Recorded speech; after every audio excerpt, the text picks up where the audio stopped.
wangu kati ya vitu mimi navyogopa duniani nyoka. Kwa rangi gani?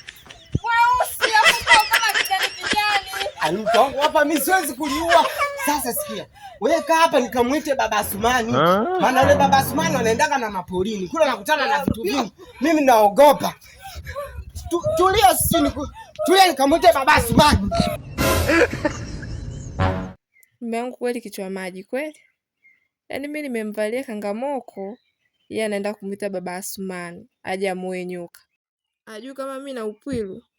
Ngoja aje Baba Asumani aje anitoe upwilu. Maana upwilu na kibao. Allah. Baba Asumani, shika lungu uingie. Nyoka yumo humo ndani wapi? Hiyo fimbo kubwa kwenye tundu halitoshi. Halitoshi. Mke wangu hili ndio lizuri nikampige vizuri huyo nyoka.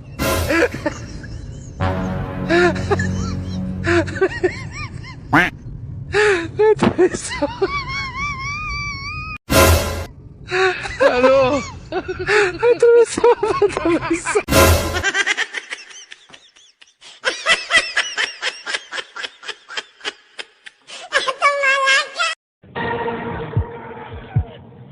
Nyoka bado tu, nyoka mkubwa mno.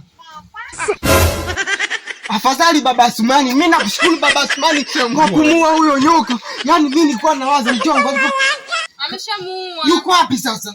Tumemtupa kule. Wapi? Kule nyuma. Mmemtupa dirishani? Allah. Afadhali mume wangu alipomuua. Alikuwa mkubwa Tundu lilikuwa kubwa dogo. Lilikuwa kubwa mpaka mwenyewe naogopa. Wewe mtupa dirishani kule? Ndio. Ngoja nikamwangalie.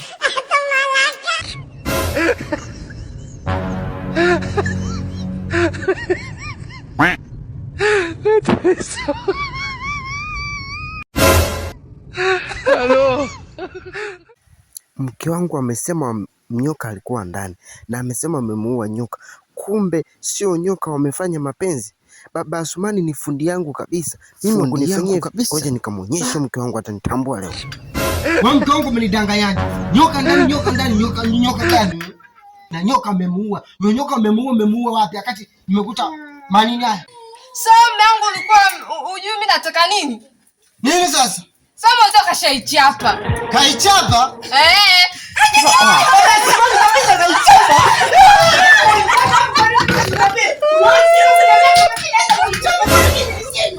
Hello.